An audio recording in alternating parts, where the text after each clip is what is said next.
My name is Adrian, and I'm 41 years old. I work as a restaurant chef. After several years of experience, I became one of the best. Food is my passion, and I love to cook. Becoming a top chef improved my paycheck, but at the same time, it also increased my responsibilities. I have several people working under my direction, and nothing less than perfection is expected when our meals are served. It's a very exciting and rewarding job, but also very demanding. Perhaps one of the reasons why I never married or started a family. So every time I have a few days off, I like to get the best out of them. Mostly, I need to relax and to rest, but not in a boring way, like staying home, watching TV while sitting on the couch. I like to release my stress, mostly around nature. I enjoy the feeling of being surrounded by trees, the ocean, or mountains. It's the perfect way for both body and mind to replenish energies. That's why I decided to buy a cottage and a small property surrounded by a vast forest a couple of years ago. The perfect place for me to read and to take long walks. The cottage also has a fireplace, which meant I can also go there during the cold season. And this is precisely what I did last winter. I was going to work on Christmas Eve, something that happened often in my area. Once again, I wouldn't be visiting my parents and sister during such a special holiday. But at least I could forget about that emotional period by spending 3 days in my delightful cottage during the week before Christmas. But not alone, by all means. My dog, Brownie, would be my faithful companion. A few days later, it was snowing, and everything looked magnificent up there in the woods when I arrived, taking my car, of course. The snow wasn't too much, though, just enough to cover the trees and the grass in a big white blanket. Once inside the cottage, I put some wood in the fireplace, which quickly made the place warm and cozy, and I prepared a simple meal for myself and Brownie. I was having the most pleasant evening. I read a novel, listened to the music, and enjoyed a glass of really good red wine. While I sat comfortably and safely inside my cottage, a chilly wind blew outside. Brownie was asleep next to me. I always loved these small contrasts, which make things seem more enjoyable. It was already 2 a.m. when I decided to call it a day. Besides the main room, the cottage also had 2 small bedrooms. Me and Brownie were sleeping in the bigger one.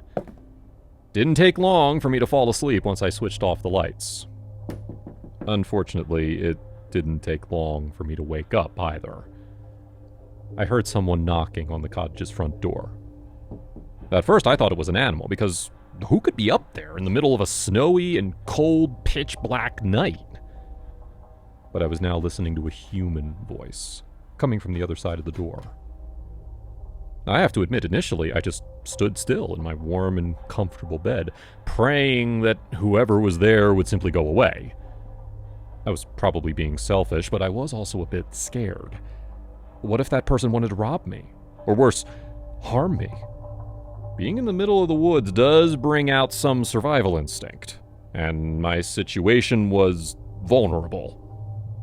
In any case, the human-produced noises coming from outside didn't end. In fact, besides the door, I could listen to knockings and beatings surrounding the entire cottage. The walls were also being harassed, which means there were several individuals outside. I could hear their voices. They sounded like female voices. Like they were crying for help, in despair. I was terrified, and I wanted to call for help myself. Brownie started barking inside my bedroom, which only made my unwelcomed visitors more excited. A couple of them were now barking too, as in response to my dog. Very creepy. A part of me was hoping that it was just a prank. Some youngsters who went to the forest to smoke some weed and, when seeing the cottage and my car outside, decided to have some fun at my expense. After one long hour, the noises finally stopped. Even Brownie was silent and calm again. This was a good sign, since dogs are great sensors of danger or intruders. And it's not just because of their excellent sense of smell. I think they have this sixth sense or something like that. I was finally able to go back to sleep. When I woke up, it was already 3 p.m., but it was fine. I was on vacation. Oh, so much for relaxing, I said to myself while preparing my coffee, still feeling uneasy due to the events from the previous night. I looked outside through the window, and there they were, the footprints on the snow from several individuals. But I also saw that my car's windows were broken, and this made me angry. "What the Come on!" I shouted as I went outside to see what other damage had been made. Followed by Brownie, I approached the car. And as I did, I screamed when I saw someone's head popping up. Someone was inside my car. A thin and frail-looking woman, very dirty, was smiling at me, as if she'd been waiting for me to come up. Some of her teeth were missing. "Hey, what are you doing here? Can I help you?" I asked. The woman's eyes were creepy, and she started to laugh, an insane laughter. I was about to have the response to one of my questions. Coming from the woods, more creepy women were now showing up. There were 3 of them. They all were very dirty with long hair. All of them were horrific, just like their old clothes, already in pretty bad shape. The whole group of 4 was now running towards me, screaming like chimpanzees, like hostile chimpanzees. I ran like a maniac back to the cottage, knowing that I was running for my life. I was able to get inside, and I locked the door behind me, but Brownie, brave as he was, didn't follow me. Instead, he kept barking at them, trying to protect me. In spite of being able to bite and to scare them away for a few minutes, Brownie proved to be no match for those apparently frail-looking, dirty women. I was shocked to see that they had knives with them. In tears, I stood there helpless. I saw Brownie being killed by that haunting group. I wanted to call 911, but I had no idea how to tell them where I was, what kind of directions I could give them, especially being so nervous. Fortunately, killing Brownie seemed to satisfy that group's thirst for blood, as they returned to where they came from, deep into the woods. At least for the moment. But I wasn't going to wait any longer. Regardless of the broken windows, everything else was fine with my car. I drove back to the city as fast as I could. I reported what happened to the police and took them to my cottage. The body of my dog was gone, but the bloodstains could still be seen, painting the snow in red. As for those dangerous and primitive women, they're still to be found by the authorities. I miss Brownie. Sometimes I think that I act like a mouse. Had I shown more courage... But they had knives with them, and it was 4 of them, so what could I really do? Brownie sacrificed himself for me. I mean, that's what pets are for, right?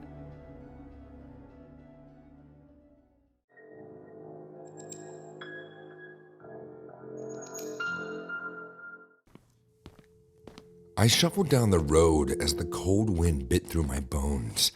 The winter had always been my favorite season, a season of joy, happiness, and snow.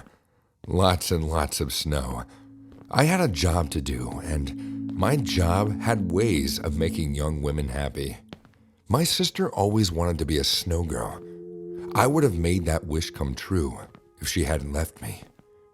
She grew up and became a lawyer, not a snow girl. So I decided to make dreams come true for other young women, especially those with unhappy lives. My eyes went to the house across the street. I had been watching them for a while through their window. The lady and her boyfriend argued all the time. She worked at the bank, and I knew everything about her. I had been following her. I had slept in her bed one hot summer afternoon. I had a duplicate key to their house. Her name was Kristen Powell, and she managed my accounts. The boyfriend slapped her in anger. Tears streamed down her face, and she held herself tightly. It was time to make a move. I crossed the street, pushing my hands deeper into my black coat. I moved slowly until I got to the door. I waited patiently, listening to the steady rhythms of her sobs. "I just hate everything. I hate my life," she screamed. She was perfect. I rang the doorbell 4 times before she came to the door, opened it up, and smiled.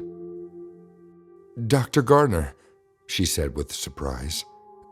How can I help you?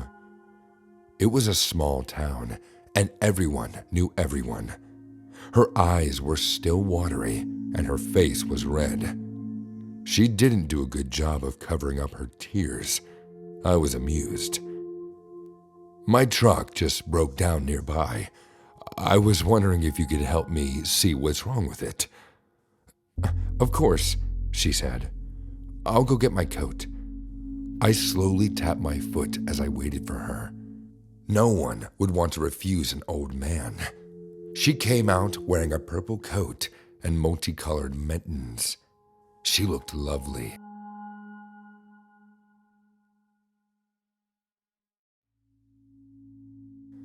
We walked to the road to the place my truck stood. I told her to get into the driver's seat to start the car, and she was surprised when I got into the passenger seat. I wasn't as agile as I used to be, so I had to lure her out, and it worked. Would you like to be a snow girl? I asked. She looked confused. She was probably thinking that I had gone senile. A quick motion. I brought out a white handkerchief containing chloroform and put it to her nose. In seconds, she was knocked out. I managed to push her back into the back seat. I drove through the woods for almost 3 hours, driving through the uneven terrain until we got to my cabin, the one I had spent the last 7 years building.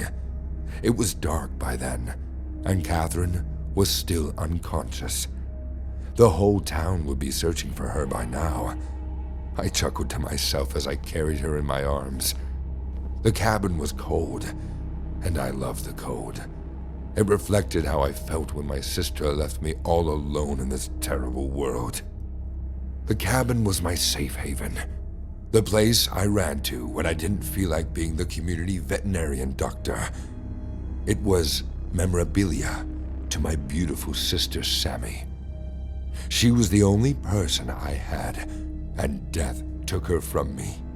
We were orphans, abandoned by our parents when we were little. Sammy was fascinated with the snow when we were little, and she often told me that she would be content to be a snow girl. She was my big sister, and she was always looking out for me. Even when people said I was sick in the head, she defended me. She couldn't get adopted because she wouldn't leave me. She made sure I got education, and she encouraged me when I told her that I wanted to take care of animals. She broke up with her fiancé when he said he couldn't stand me lurking around. But she had a sad life, and I never knew. It was a life sad enough to take her own life. I couldn't make her a snow girl. It was all for the best. I lived a lonely life and never had a wife or kids.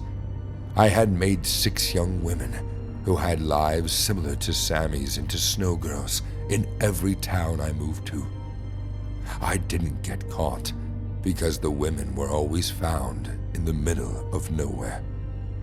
My movements were without any logical connection, and Christine would be the final snow girl, the 7th, the perfect one, after which the time would come to make myself a snowman, the best that ever lived. I placed the young lady on a sofa and shuffled to the dark wood drawer close to the fireplace. I didn't light up the fire. We didn't need fire. We needed ice. I brought out the syringe I had kept for special purposes. Christine stirred, and I knew I had to act fast while she was still sleepy. Lincomycin was perfect for the job. I used it at my vet clinic to treat animals, but it was best for neuromuscular paralysis. I hovered over Christine, prepared to do my job. I preferred her eyes to be open as I injected her. She slowly opened her eyes, and confusion washed over her. Dr. Garner, what's going on? She slurred, eyes filling with tears. "You see," I said as I released the liquid into her system. She cried and struggled as it moved through her body. In a few minutes, she couldn't move or talk. Almost a snow girl. Almost perfect. I carried her gently to the back of the cabin where it was coldest.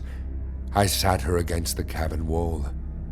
In a few hours, she would be frozen. She would be a beautiful masterpiece made by nature and my hands. Tears ran down her face and I smiled. "It'll all be over soon. You will make a beautiful snow girl." I couldn't wait for hours. The police would begin their search into the woods in a few hours. I needed to inject myself too. I returned to the cabin and injected a lethal dose into my body. I wrote a note to the police explaining myself and returned to my place right next to Christine. I took a photograph of Sammy out of my pocket and stared at it. She was 25, standing next to a snowman, a few months before death took her away from me. I would die soon, and her angelic face would be the last I saw. I closed my eyes and waited for death to come. And that was when I heard the voices, the barks, and the running boots. "I see a cabin," I heard a voice say. It was my turn to cry. No, this should have been perfection. They weren't supposed to find me so soon. I tried to get up, but I couldn't. The liquid was already working. I could only sit and cry just like Christine. Soon enough, the search team found us side by side at the back of the cabin. My snow girl and I. Their torches beamed on me, and everyone was in awe. "Dr. Garner!" Some screamed, some whispered, but all were disappointed. I had taken care of their pets one time or another. Christine was quickly taken and bundled up. Her hypocrite boyfriend was there, crying with relief that Christine was still breathing. They were going to take her to the hospital. My perfect snow girl had been destroyed. I felt weak. I was going to die without my snow girl. 2 men in police uniforms lifted me up and took me to a hospital. I should have died. Staying alive was worse than death. I was sentenced to life imprisonment. I would live with many regrets. I wish I died a snowman.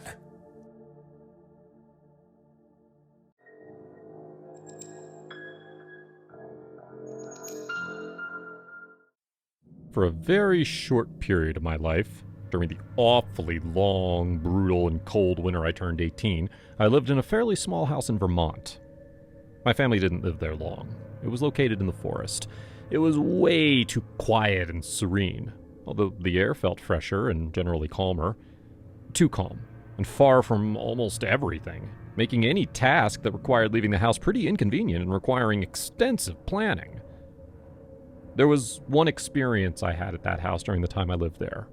I would likely never forget it. And I want to share it with you, my friends. It was January. I only remember that because I can recall New Year's Day being just a few days earlier. My cousin Jason and I were both still on school break at the time and had planned to spend the night at my place. This was something we would often do. We would typically stay up till 2 or 3 a.m. playing Xbox, watching movies, or something along those lines. And this would all happen in the living room.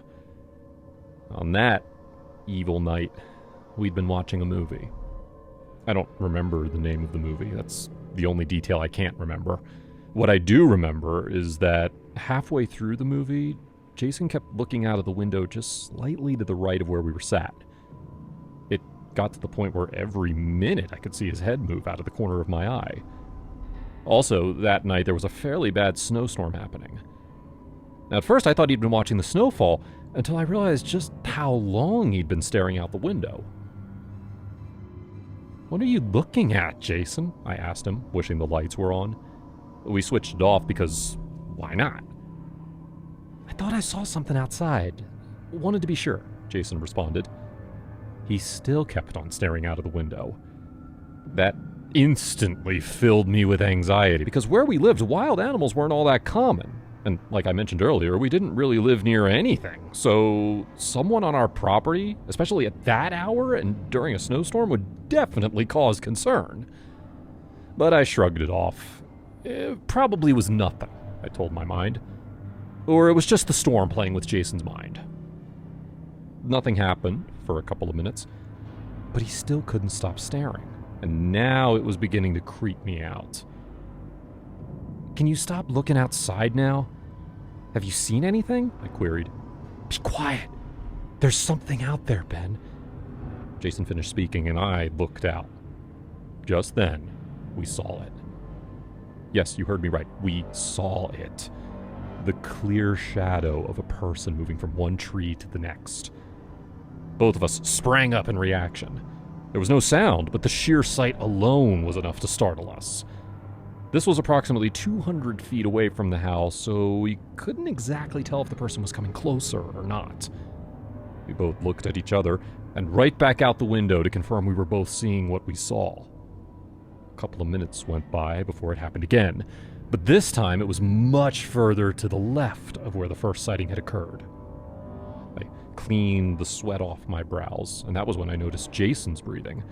He was wheezing, and I quickly tossed my inhaler to him. I thought about calling my dad, but for some reason I wanted to hold out for a bit and try and figure things out on my own.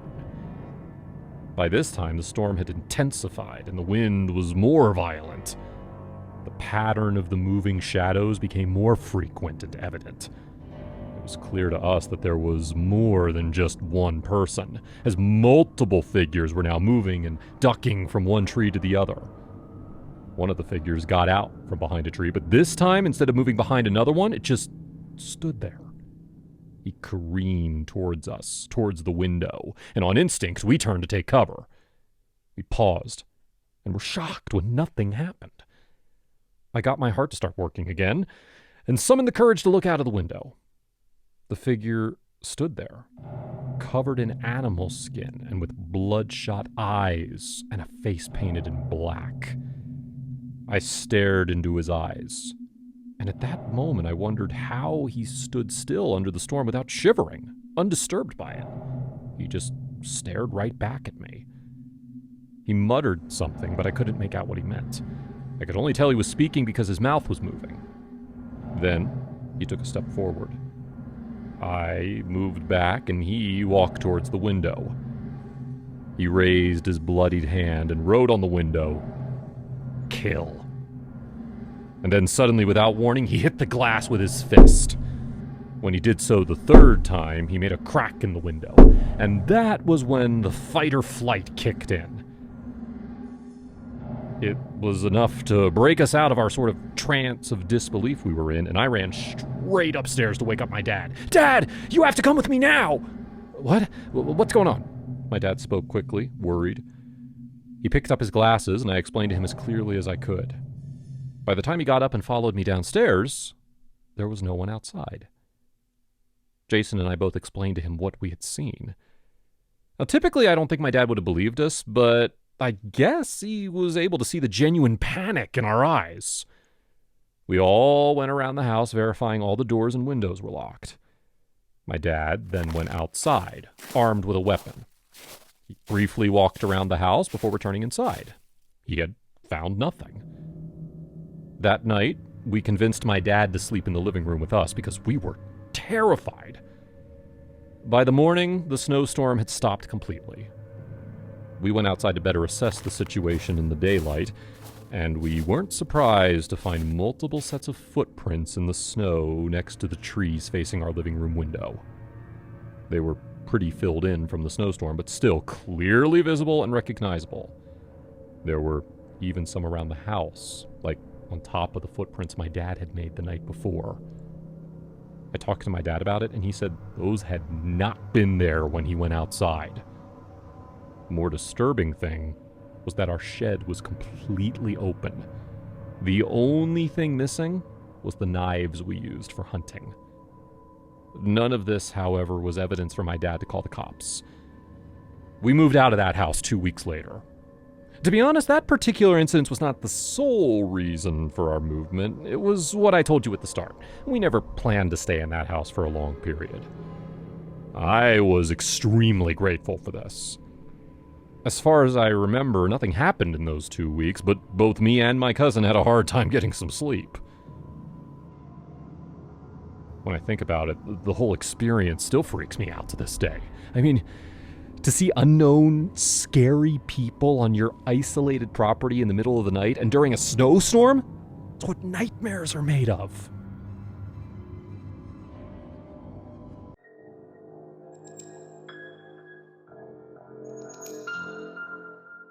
Years ago, back when I had just finished university, I had an incident occur to me that shook me forever. Some say burglaries can be terrifying on their own, and that would be right.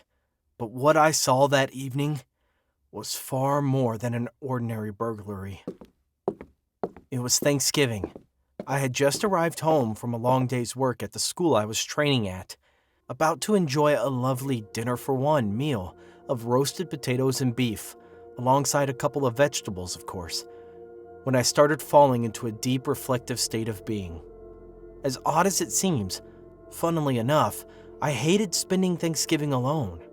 My parents were in an entirely different state, and all my friends had dispersed all throughout the country, most being unreachable in time for Thanksgiving, whilst also keeping up with my role at a new school in Arizona that I had been working and training in. I stared at the hot glow of the oven, and the steam rising off the skin of the potatoes up into the second level where the beef bubbled, and I watched in awe as the fat dripped off the flesh into the tray below.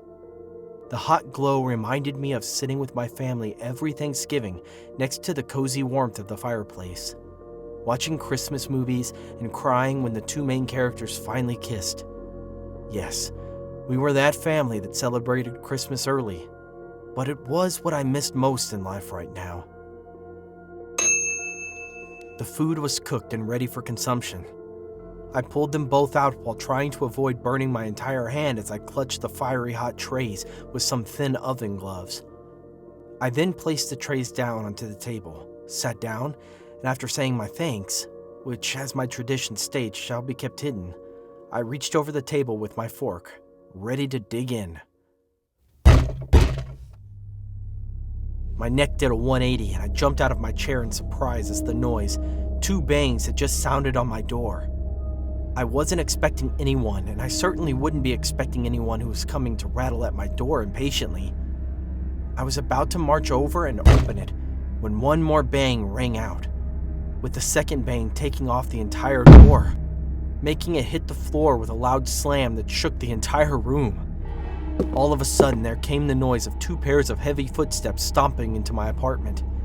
The door was down a corridor, so I had a couple of seconds to lunge under cover, which happened to be the sofa, which had its left side facing the table I was just at.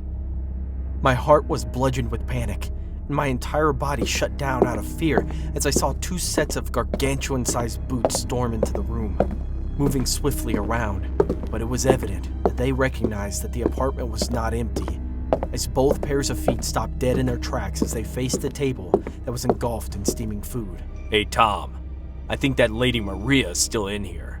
Go and find her before she rats the 2 of us out. The man's voice was low and sounded disgruntled, almost like I was a mere nuisance for being in my own home on Thanksgiving. Nonetheless, I slammed my hand over my mouth and shut in my breath as the guy called Tom started pacing around the room. I could make out that he was ripping up furniture in his pursuit of me. First, he launched a table up from off the floor, then pushed over an entire set of shelves to see if I was behind them. What truly mortified me, however, was the fact they knew my name. They must be some people I had met in the past, desperate enough to steal from an old acquaintance on Thanksgiving, knowing full well she would either be out or home alone. Their depravity made me feel sick to my stomach. What foul and evil men. Sorry, Joey. That little shit doesn't seem to be anywhere. I almost gasped at the shock of their aggression, but clutched at my mouth before the sound peaked my lips. Good. Now get your bag and let's get this over with. I then watched as 2 pairs of hands reached around their backs and took off what I assumed were backpacks. For around 10 minutes, I had to lay there in utter silence as the sound of precious objects of my possessions clanged against each other as they hit the inside of the bags, whilst Tom and Joey continued wreaking havoc upon my home. I didn't know what to do at all. Do I try calling for help? Do I try confronting them in the hopes they run away? Maybe I try. My blood drained immediately as I watched in agony as the 2 men stopped dead in their tracks. I retreated further towards the end of the sofa as they carefully put their bags down and began creeping towards the sofa I was hidden under, giggling in muffled tones as one whispered to the other, "Found her." Tears began welling up in my eyes, and I felt every cell in my body seize up, dreading what was about to happen to me. It was then that the 2 stopped once again. Their giggles had cut out. They seemed to be looking at something the way they were standing. After just a couple of seconds of the most horrendous silence one could ever experience, they both let out a series of ear-piercing screeches. Ah! Ah! They bolted back out of the collapsed door, leaving the 2 bags they had used to take my belongings with behind. I could still hear them shrieking as they left the apartment block itself, as I slowly rose up out from under the sofa to have a look at what had spooked them. There was nothing. To me, all I could see was a mirror that stood over in the corner of the room facing myself, and a couple plant pots dotted over by the TV. To this day, I still wonder what could have possibly terrified 2 fully grown men to the point of fleeing an empty apartment, even though they had all they wanted in their clutches. But sometimes I do ponder the fact that maybe it isn't something that I want to know.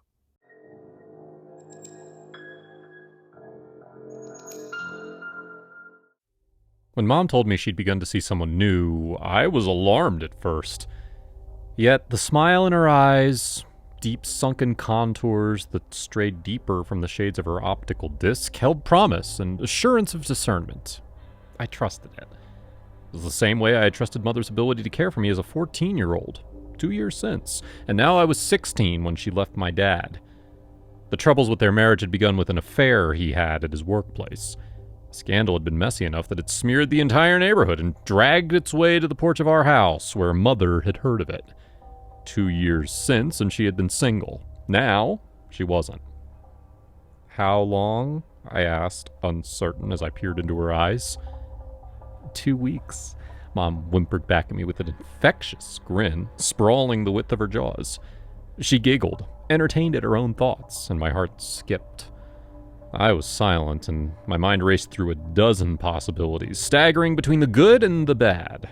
There were a few of the good and even fewer of the bad circumstances. The worst of all, I mused, was that this stranger who Mom had now given herself to would hurt her the same way Dad did. Mom's eyes bobbled in her orbs as she stared at me from over the table, in wonder of my lingering quietness. "You don't think it's a good idea? I invited him for dinner tonight since it's Thanksgiving, and we have a seat empty." She leered at the empty seat at the table. "You did what?" I balked. "Mom? Come on, Jasmine, it's only for tonight. Carlos is a good guy. What do you assume all of this turkey was for?" she said, and her darting stare went straight to the table. "Carlos? Yeah, you let me finish my story," she puffed. And just then our doorbell dinged. "Oh dear, that must be him. I'll get it." I heaved, and my eyes trailed Mom as she stood from where she had been seated, sauntering to the door with the excited skipping of youth at her feet. She was happy, and the moment seemed perfect. Too perfect. My stomach grumbled in protestation of the negative thought. Mom was happy, and that was all that mattered, I thought to myself as I sat with my own concern at heart.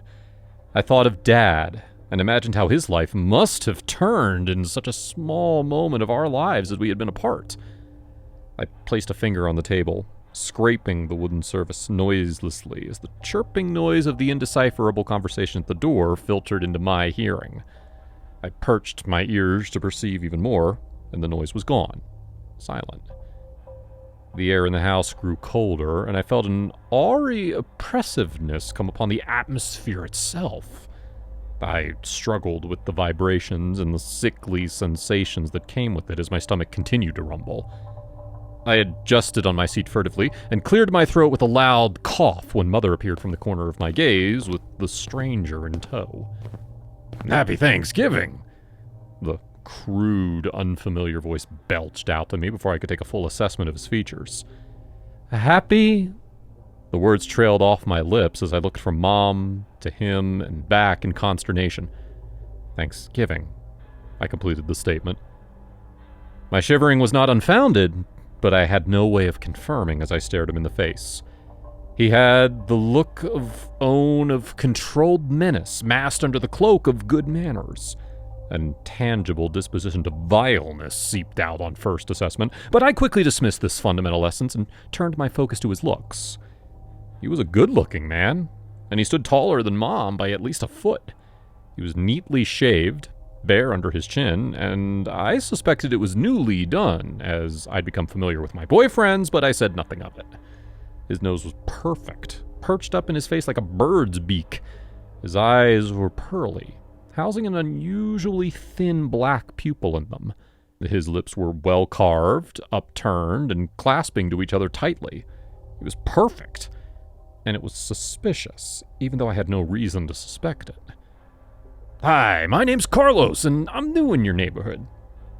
He introduced himself with an effusive smile, which made me uneasy, and I looked away quickly. "Jasmine, this is Carlos, as I told you, and Carlos, this is my 16-year-old daughter, Jasmine." Mother made the introductions. I noted the hesitation in his face to look away from me, and just before I caught it, he had snickered his way back to Mom's side. He whispered something into Mom's ears and peeked at me through the gap between them. I cleared my throat some more and picked up my fork from the table in feigned activity. Mom cackled loudly. The dirty laughter, which I knew about, but somehow wasn't allowed to say I did. "Are we going to dive into the Thanksgiving turkey, or do we have to wait?" I asked, clanging my fork against the edge of the plate to shake the uneasy sensation of Carlos standing right beside my mom. His height over her was intimidating. But more than I saw, I sensed something sinister unchecked in the way he glared at me sinfully as he whispered to Mom. Mom relished in his hushed gossip, and then soon turned to look in his eyes. Then she looked at me with a sheepish grin on her face. "Honey, I think Carlos and I will need a minute upstairs. We'll be with you shortly," she hinted. "You can have some of the turkey, but do say grace." An unruly demon gnawed deep in my stomach as I watched her guide him away from me. They disappeared from sight, and I was alone. I heard a crash in the room. Mom squealed, and the rest of it was a muffled pounding about in the room. It was curious, but I felt no obligation to it. I felt the outbreak of perspiration on my forehead, and my mouth dried.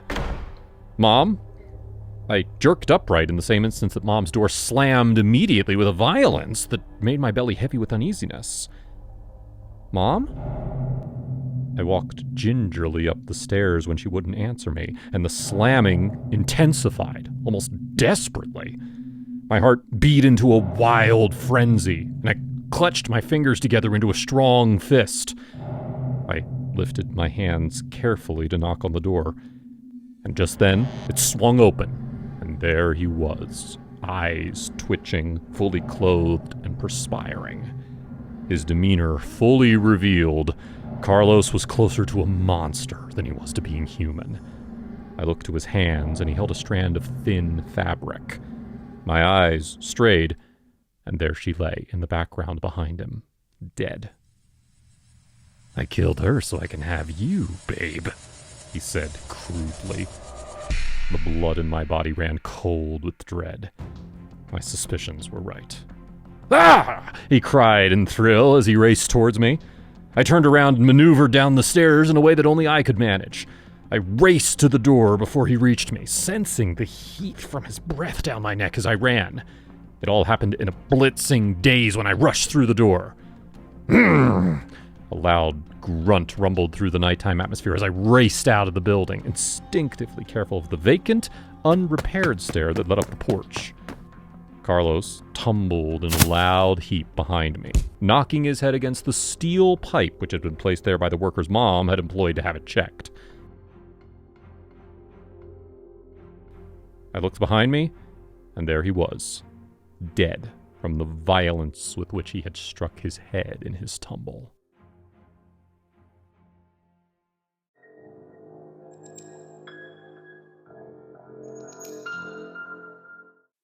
The pending dinner didn't have anything to do with the joy that illuminated my heart the moment I woke up that morning. If anything, the dinner caused anxiety to wreck me and propound my mind with a million ways on how everything could go wrong. My lungs constricted at the thought of the 20-year-long routine. If only I could put a stop to it. The joy had more to do with the birthday of my only daughter, Emma, and the chance to see her again. It sprung me out of bed faster than my alarm tone and into the bathroom. I didn't want to conclude that the reason for my happiness was her freedom, and the chance to see her more often than her mother, my ex-wife MacLeod, permitted while she was under her jurisdiction. An umbrella that Emma could walk out of if she so wished. Maybe it was Thanksgiving, and I would be in my ex-wife's apartment once again. It didn't matter. My daughter was turning 18, and I wanted to look my best. My preparation was on the extra level. I took careful measures to choose my shirt and the color of the suit. It needed to be to the liking of Emma, my precious baby girl forever. The only good thing that came out of my 10-year-old relationship with MacLeod. It wasn't long before I stepped out of the house into my newly purchased car and started my journey to the other side of town. I didn't want to admit it, but I bought the new car to impress Emma. Sometimes I hoped that she would recognize that I was richer than her mom and choose me, especially now that the ball was in her court. It was sly, but I loved her, and I couldn't risk thinking that if she spent too much time with her mom, she would become like her. MacLeod wasn't always someone I wanted to avoid. She was a sweet soul, a woman I fell in love with, the woman I could swear I would live the rest of my life with. But all that changed when she opened up a side of mine that I had never encountered in my whole life.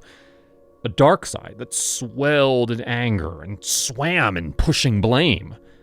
A part of me that she opened one Thanksgiving 10 years ago. I pushed my thoughts aside as I arrived at the apartment Emma lived in with MacLeod a couple of hours later. The one who rushed to open the door for me and throw me into a longing hug was Emma. Even though MacLeod was not in sight, I could smell her jealousy and the tantalizing smell of delicious steaming soup that filled the atmosphere. I could hear her grunt when I pecked Emma on her cheek and ran my fingers through her hair. How I loved her dearly. She helped me into the house, collecting the basket of dessert I brought along. That part of the Thanksgiving dinner was mine to decide. It had always been mine to decide. MacLeod appeared from the kitchen a few minutes later, plastered a fake smile between her cheeks, and mumbled a hi and a quick hug before she disappeared again. Emma shrugged at the behavior, but didn't stop the gist about the birthday gift her current boyfriend sent to her for her birthday. If anything, I was glad that my daughter loved me nonetheless and found me worthy enough to listen to the teeny-weeny details of her life. MacLeod interrupted us later when she requested that we set the table and get prepared for dinner. Emma rushed to the kitchen to help with the servings, while I arranged the dining table and also placed the centerpiece with carefulness. Some minutes later, we were seated around the table, turkey in the middle, Emma's birthday cake by the side, and the other side dishes. It was easy to tell that MacLeod was well behaved because it was Emma's birthday. In previous times, she was bound to have found something wrong with the centerpiece or my dessert, or anything at all, as long as it caused a misunderstanding or a fight. I could never understand why she invited me for dinner every year, even after we divorced. I could never understand why I still honored the invitation, even after 8 years. But I was glad that the day was different, that she chose silence over anger, pride, or whatever it was. I was glad that she honored her daughter's day. But that gladness didn't hold water for long. The moment I took a spoon from the soup placed in front of me, I knew trouble was bound to occur. Deja vu was never wrong. Mikal messed up the recipe in my bowl. I spewed the soup back into the bowl. Mikal chuckled, and Emma looked up, puzzled. "You did it on purpose, didn't you?" I said. But she hummed and continued to eat quietly from her plate, slicing through her food like someone who had no worries at all. My anger took the best of me, and I was holding her by the neck. Emma jumped out of her chair. The next few minutes passed in a frenzied haze with the two of us, Mikal and me, shouting at the top of our voices, reminding ourselves of why we weren't supposed to be together. At that point, we totally forgot that we were ruining the special day of our daughter until her sobs and screams grew louder than ours. Shame washed through me, and anger split through my eyes as Mikal shouted that it was all my fault and I shouldn't have come. Of course, the whole neighborhood had witnessed our fight, like they did every Thanksgiving. The same way we started 10 years ago before we divorced, when Mikal made a mistake with the Thanksgiving soup, but claimed she wasn't the one. I looked at my red-eyed daughter and venom-eyed ex-wife. I picked up my car keys and retreated, leaving the house for them. Whether it was Mikal's mistake or not, it was mine for showing up just because I was invited. Emma didn't deserve for her day to be ruined. I ignited the engine of my car and disappeared into the middle of the road back to my house. I wasn't far gone when my phone began to ring. Emma's call for help sent me speeding back toward the apartment, but I was late. I should have known from how eerie it felt the moment I parked in front of the apartment again. I rushed into the house and I couldn't believe my eyes. Emma and Mikal were in the house, tied by the legs up to the ceiling. Blood dripped from their hanging necks that faced the ground. I stood in shock and didn't know when police officers entered the apartment. They cuffed my hands and dragged me out of the house while I processed the death of my ex-wife and only daughter. Although I was released a few days later when the officers confirmed that I was not in the neighborhood at the time of death. Their murderer was never caught, and I wake up with the image of their bizarre bodies in my head forever. I still shiver when I think about that Thanksgiving. Had I controlled my anger and stayed, my family would have been alive. My friends, if you're still with me here, please be there with your family when they need you. While we think that we have all the time in this world, we don't realize that time is limited.